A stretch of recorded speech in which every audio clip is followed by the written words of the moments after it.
கர்த்தருடைய பரிசுத்த நாமம் மகிமைப்படுவதாக. இன்று நம்முடைய தியானத்திற்கு சங்கீதம் 34. கர்த்தரை நான் எக்காலத்திலும் ஸ்தோத்திரிப்பேன், அவர் துதி எப்பொழுதும் என் வாயில் இருக்கும்.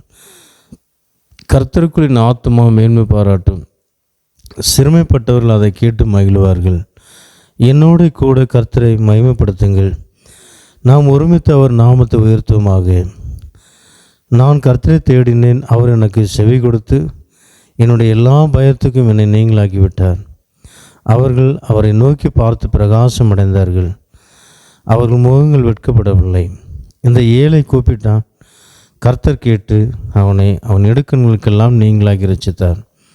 கர்த்தருடைய தூதன் அவருக்கு பயந்தவர்களை சூழ பாளையம் இறங்கி அவர்களை விடுவிக்கிறார். கர்த்தர் நல்லவர் என்பதை ருசித்து பாருங்கள், அவர் மேல் நம்பிக்கையாக இருக்கிற மனுஷன் பாக்கியவான். கர்த்தருடைய பரிசுத்தவான்களே, அவருக்கு பயந்திருங்கள், அவருக்கு பயந்தவர்களுக்கு குறைவில்லை. சிங்கு குட்டிகள் தாழ்ச்சி அடைந்து பட்டினியாக இருக்கும் கர்த்தரை தேடுகிறவர்களுக்கு ஒரு நன்மையும் குறைபடாது. பிள்ளைகளே, வந்து எனக்கு செவி கொடுங்கள், கர்த்தருக்கு பயப்படுதலை உங்களுக்கு போதிப்பேன். நன்மையை காணும்படி ஜீவனை விரும்பி நீடித்த நாட்களை அபேட்சிக்கிற மனுஷன் யார்? உன் நாவை பொல்லாப்புக்கும் உன் உதடுகளை கப்பட்டு வசனிப்புக்கும் விலக்கி காத்துக்கொள். தீமை விட்டு விலகி நன்மை செய், சமாதானத்தை தேடி அதை தொடர்ந்து கொள். கர்த்தருடைய கண்கள் நீதிமான்கள் மேல் நோக்கமாக இருக்கிறது, அவருடைய செவிகள் அவர்கள் கூப்பிடுதலுக்கு திறந்திருக்கிறது. தீமை செய்கிறவர்களுடைய பெயரை பூமியில் இராமல் அற்றுப்போக பண்ண கர்த்தருடைய முகம் அவர்களுக்கு விரோதமாக இருக்கிறது. நீதிமான்கள் கூப்பிடும்போது கர்த்தர் கேட்டு அவர்களை அவர்களுடைய எல்லா உபத்திரங்களுக்கும் நீங்களாக்கி விடுகிறார். நொறுங்குண்ட இருதயம் உள்ளவர்களுக்கு கர்த்தர் சமீபமாக இருந்து நறுங்குண்ட ஆவியுள்ளவர்களை ரட்சிக்கிறார். நீதிமானுக்கு வரும் துன்பங்கள் அநேகமாக இருக்கும், கர்த்தர் அவை எல்லாவற்றிலும் நின்று அவனை விடுவிப்பார். அவனுடைய எலும்புகளை எல்லாம் காப்பாற்றுகிறார், அவைகளில் ஒன்றும் முறிக்கப்படுவதில்லை. தீமை துன்மார்க்கனை கொல்லும், நீதிமானை பகைக்கிறவர்கள் குற்றவாளிகள் ஆவார்கள். கர்த்தர் தமது ஊழியக்காரின் ஆத்துமாவை மீட்டுக்கொள்கிறார், அவரை நம்புகிற ஒருவன் மேலும் குற்றம் சுமராது. ஆமேன். கர்த்தருடைய நாமம் மகிமைப்படுவதாக. இந்த சங்கீதத்தில் இன்று தியானத்திற்கான வசனம்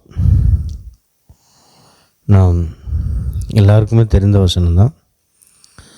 அவர்கள் அவரை நோக்கி பார்த்து பிரகாசம் அடைந்தார்கள், அவர்கள் முகங்கள் வெட்கப்படவில்லை. 5வது வசனம், அவர்கள் அவரை நோக்கி பார்த்து பிரகாசம் அடைந்தார்கள். பிரகாசம், கர்த்தரை நோக்கி பார்த்து, கர்த்தரை நோக்கி கூப்பிடுகிற அல்லது அவரை தேடுகிற அல்லது அவருடைய சமூகத்தில் ஜெபிக்கிற யாராக இருந்தாலும் சரி, உங்கள் முகம் பிரகாசிக்க கர்த்தர் செய்வார். பிரகாசிக்க செய்கிறாருன்னு என்ன அர்த்தம்? ஒரு சந்தோஷமான ஒரு முகம், முகமலர்ச்சியான ஒரு முகம். நீ சந்தோஷமாக இருக்கும்போது உங்களை பார்க்குறவங்க கேட்பாங்க, என்ன இன்றைக்கி ஒரு விசேஷமாக உங்கள் முகம் ஒரு பிரகாசமாக இருக்கு, என்ன காரணம்? ஒரு பெரிய பிரகாசமாலாம் இருக்குது, ஒன்றும் புரியலையே கேட்பாங்க, கேட்டிருப்பாங்க. நீங்கள் அனுபவப்பட்டிருப்பீங்க இல்லையா? என்கிட்ட விட சில நேரங்களில் ஆண்டவர் என்னுடைய வாழ்க்கையில் சில நன்மைகளை செய்யும்போது அவ்வளோ சந்தோஷமாக இருக்கும். என்னை பார்க்குறவங்க கேட்டிருக்காங்க, என்ன இன்றைக்கி உங்கள் முகம் ஒரு பிரகாசமாக இருக்குது, என்ன காரணம் கேட்டிருக்காங்க. அதே போல் உங்கள்கிட்ட அநேகர் கேட்டிருப்பாங்க இல்லையா? அது ஏன்னா கர்த்தர் இப்போ ஒரு பிள்ளை, உங்கள் பிள்ளை தான் சாக்லேட்டு கேட்குதுன்னு வச்சுடுங்க, அடம் பிடிக்குது. ஆனால் பிள்ளைக்கு கொடுத்தா பல்லெலாம் சூத்த பல்லாகும், கொடுக்க மாட்டேங்கிறீங்க. சாக்லேட் தரமாட்டேன், இந்த மிக்சர் சாப்பிடு, முறுக்கு சாப்பிடு அப்படின்னு நீ சொல்கிறீங்க. ஆனால் பிள்ளை என்ன செய்யுது? அடம் பிடிக்குது, தந்தா ஆகணும் அப்படின்ட்டு. நினைச்சு ஒரு சாக்லேட்டாக கொடுப்போம், அல்லது அதில் முக்கியமான உள்ளுக்குள்ளே இந்த க்ரீம் ஏதாவது இருக்கும் சில சாக்லேட் உள்ள, தேவையில்லாது சுத்தப்பல் உள்ளே போய் நுழைஞ்சி சுத்தப்பல் உண்டாக்குற அந்த மாதிரி ஏதாவது கேடு விளைவிக்கிற ஏதாவது சாக்லேட் சில சில சாக்லேட் உள்ளே இருக்கும் க்ரீம் மாதிரி. அப்போ அதை எடுத்துகிட்டு கொடுப்போம் அப்படின்ட்டு நம்ம என்ன செய்வோம், பிள்ளைகள் கேட்குதா அப்படின்னு கொடுப்போம். அந்த பிள்ளைக்கு முகத்தை பாருங்கள், அழுதுகிட்டே இருந்த பிள்ளை அப்படி சிரிக்கும் இல்லையா, அப்படி சிரிப்பு வரும். ஹல்லேலூயா. அதே போல் தான் சில நேரங்களில் கர்த்தருடைய சமூகத்தில் நாம் கேட்குற ஜெபத்துக்கு ஆண்டவர் என்ன செய்கிறார்னா நமக்கு உடனே பதில் தருகிறார். நாம் ஆராதிக்கிறவர் ஜீவனுள்ளவர். ஹல்லேலூயா. அவர் நம்முடைய ஜெபத்துக்கெல்லாம் பதில் தருகிறவர், நம்முடைய முகங்கள் பிரகாசிக்க செய்கிறவர். ஹல்லேலூயா. எனக்கு அருமையான தேவனுடைய பிள்ளை, பிரகாசிக்க செய்கிறது மாத்திரமல்ல, என்ன செய்கிறாரா, வெட்கப்பட்டு போகவும் விட மாட்டார். ஹல்லேலூயா. அவர் முகங்கள் வெட்கப்படலை. நீங்கள் எந்த இடத்திலும் தலை குனிந்து போக அவர் உங்களை விடவே மாட்டாருங்க. ஹல்லேலூயா. ஏன்னா அதே சங்கீதத்தில் 17வது வசனத்தை பார்க்கும்போது என்ன சொல்லப்பட்டிருக்குன்னா, நீதிமான்கள் கூப்பிடும்போது கர்த்தர் கேட்டு அவர்களை அவர்களுடைய எல்லா உபத்திரங்களுக்கும் நீங்களாக்கி விடுகிறார். நீங்கள் ஒரு நீதிமானா கர்த்தருடைய பிள்ளைகளாக ஜீவிக்கும்போது நீங்கள் அவரை எப்போ கூப்பிட்டாலும் சரி, அவர் உங்களுடைய சத்தத்தை கேட்கும்படி ஆவலாக இருக்கிறார். நீங்கள் ராத்திரி 2 மணி கூப்பிட்டாலும் சரி, நடு சாமம் 12 மணி கூப்பிட்டாலும் சரி, ஒருபோது உங்களுடைய ஜெபத்தை தள்ளாத ஒரு நேசருங்க. ஜெபத்தை தள்ளாத ஒரு நேசர். எப்போ என் பிள்ளை கூப்பிடுவான், எப்படி ஒரு அலார்ட் பாருங்க. இப்போ ஒரு அலார்ட்னா ஒரு அலாரம் வைக்கிறோம். கரெக்டாக 4 மணிக்கு நம்ம அலாரம் வைக்கிறோமா வைக்கலையா? 4 மணிக்கு அலாரம் வைக்கிறோம், இல்லைன்னா 3 மணிக்கு அலாரம் வைக்கிறோம், எங்கேயா போகணுன்னா 2 மணிக்கு அலாரம் வைக்கிறோம். கரெக்டாக அந்த அலாரம் தவறாக கரெக்டாக அடிக்கும், ஒரு நிமிஷம் விட முன்ன பின்ன இராது. அதே போல் நீங்கள் கூப்பிடும்போது டான் உடனே அங்கே அலாரம் அடிக்கும், கொஞ்சம் கூட அங்கே முன்ன பின்ன. ஏன்னா நீதிமானுடைய கூப்பிடுதலை அவர் கேட்பதற்கு ஆவலாக இருக்கிறாருங்க. எத்தனை பரிசுத்தவான்கள் உபத்திரவத்தில் மாட்டி தவித்த போது, ஆண்டவரே எங்களை ரட்சியும். சாத்ராக், மேஷாக், ஆபேத்நேகோ என்பவர்களை பார்க்கும்போது அவருடைய வாழ்க்கையில் பெரிய ஒரு அக்கினி, 7 மடங்கு அக்கினி சோதனை.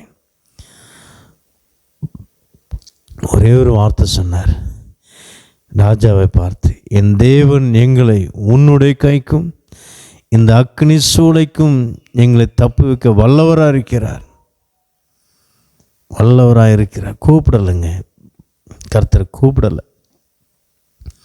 ஒரே ஒரு வார்த்தை தான், வல்லவராக இருக்கிறார்.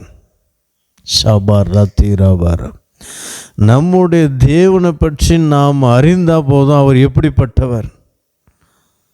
நாம் கூப்பிடணும் அவசியம் இல்லை. அதான் நான் சொல்லுவேன், நம்முடைய தேவனை பற்றி அறிந்தால் போதும் வருவார். ஹல்லேலூயா. உதவி செய்ய வருவார். எனக்கு அருமையான தேவனுடைய பிள்ளை, ஒரு பிள்ளை வர்றதுக்கு லேட் ஆகிடுச்சுன்னா 5 மணிக்குள்ளே என் பிள்ளை வரணும். இன்றைக்கி வரலையே, 5 ஆகிடுச்சு. உடனே தகப்பன் என்ன செய்கிறாங்க, டியூஷன் படிக்கிற இடத்துலையாவது ஸ்கூல்லே போய் உடனே பைக் எடுத்துகிட்டு போகிறாங்க. போய் பார்க்குறாங்களா இல்லையா, இல்லைன்னா ஃபோன் வந்துடும் டியூஷன் சென்டருக்கு, என் பிள்ளை வந்தானா வரலையா, அனுப்பிவிட்டீங்களா என்ன. பிள்ளை கூப்பிடுதா, பிள்ளைக்கு தெரியும் எங்கள் அப்பா வருவார்.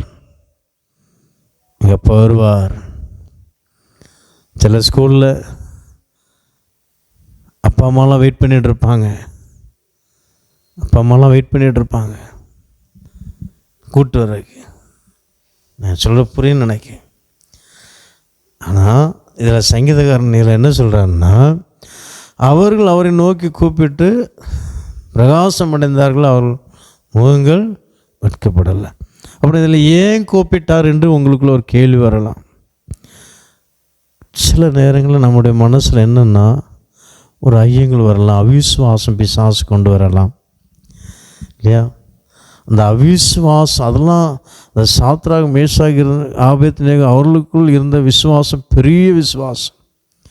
அதான் அந்த யோபுக்குள்ளே இருந்த விசுவாசம் பெரிய விசுவாசம். யோபு ஆரம்ப நாட்களில் முறுமுறுத்தார். தன்னுடைய சிநேகிதர்களோடு பேசும்போது முறுமுறுத்து பேசினார், நிறைய வார்த்தை பேசியிருக்கிறார். அவர் தேவன் அவருடைய முறுமுறுப்பை பார்த்து அங்கலாய்ப்பை கண்டு அவரோடு பேசி, நான் இப்படிப்பட்டவர் தெரியுமா அப்படி என்னமோ ஆண்டவர் பேசின பிறகு யோபு 42வது அதிகாரத்தில் அவர் சொல்கிறாரு, என்ன சொல்கிறார்? தேவரீர் நீர் சகலத்தையும் செய்வல்லவர், நீ செய்ய நினைத்தது தடைப்படாது என்று நான் அறிந்திருக்கிறேன். ஹல்லேலூயா. என்ற ஒரு அறிவு நமக்கு வேணும். நம்முடைய தேவனை பற்றி ஒரு அறிவு இருக்கும். ஆனால் கூப்பிட வேண்டிய அவசியம் இல்லை, அவர் எல்லாம் பார்த்துக்கொள்வார். சில அநேக பரிசுத்தவான்களுடைய சாட்சி நான் கேட்டிருக்கிறேன். எனக்காக என் குடும்பத்துக்காக நான் ஜெபிக்கிறதே இல்லை. நானும் அதிகமாக என்னுடைய வாழ்க்கையில் நான் சொல்லப்போனேன், எனக்காக நான் ஜெபம் பண்ணுறது இல்லை. மற்ற ஜனங்களுக்காக என்னுடைய தேவைகளை என் அப்பா எல்லாவற்றையும் பார்த்து கொள்வார். எனக்கு என்னென்ன எப்போ செய்யணும் அவர் எல்லாம் பார்த்துக்கொள்வார். எனக்கு ஒரு நம்பிக்கை இருக்குது. அவர் எல்லாம் நேர்மையாக செய்வார். அவர் எனக்கு எதை செய்தாலும் தீமை செய்ய மாட்டார், கரெக்டாக அவர் செய்வார்.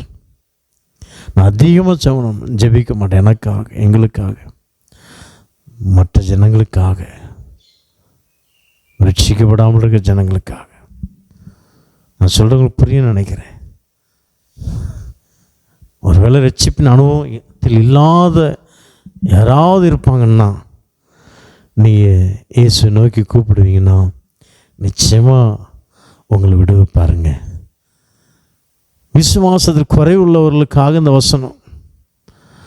விசுவாசத்தில் பரிபூர்ணமாக இருக்கிறீங்க, பரிசுத்த மகா பரிசுத்த விசுவாசத்தில் இருக்கிறீங்கன்னா, யூதாவில் சொல்லப்பட்ட அந்த வார்த்தையின்படி உங்களுக்கு நீங்கள் கூப்பிடணுன்னு அவசியமே இல்லை. ஆட்டோமேட்டிக்காக தாண்ட அந்த இடத்துல வந்து நிற்பார். சாத்ராக் மேஷாக் ஆபேத்நேகோ ஒரு வார்த்தை கூப்பிடலை. அவருக்கு தெரியும் என்னை தப்பிக்க வல்லவர்.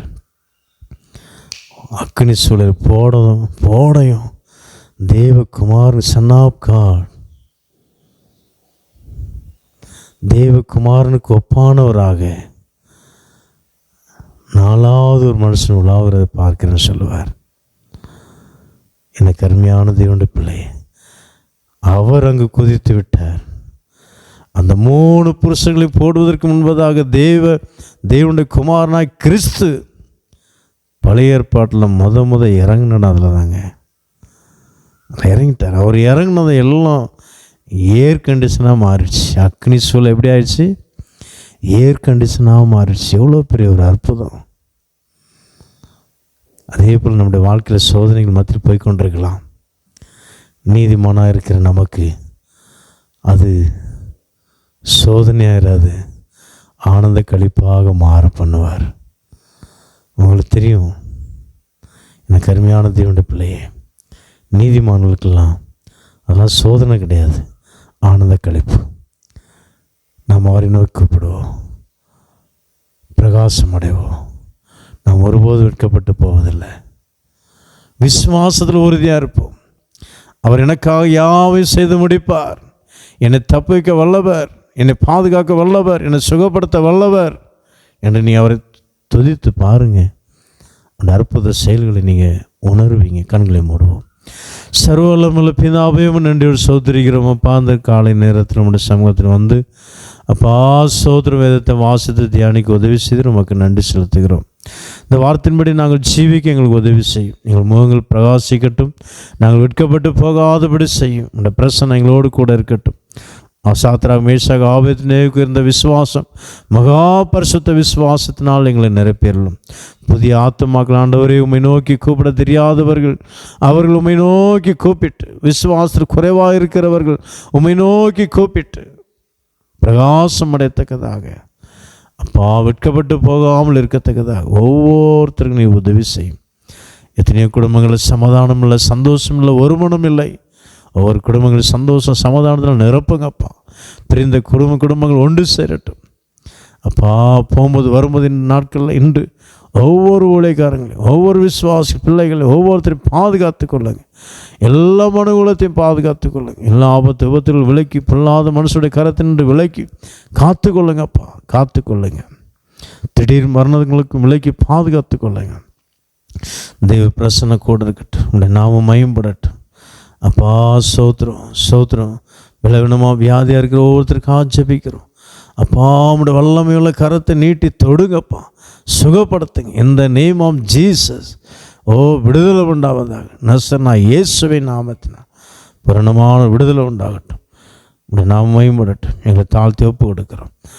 எங்களை ஜெபம் எல்லாம் கேட்டு நமக்கு நன்றி செலுத்துகிறோம். இந்த வார்த்தையின்படி நாங்கள் ஜீவிக்க ஆசீர்வாதத்தை பெற உதவி செய்தல் இயேசு கிறிஸ்துவின் நாமத்தில் வேண்டிக் கொள்கிறோம் எங்கள் ஜீவனுள்ள பிதாவே. ஆமென் ஆமென். கர்த்தர் நம் அனைவரையும் ஆசீர்வதிப்பாராக. God bless you.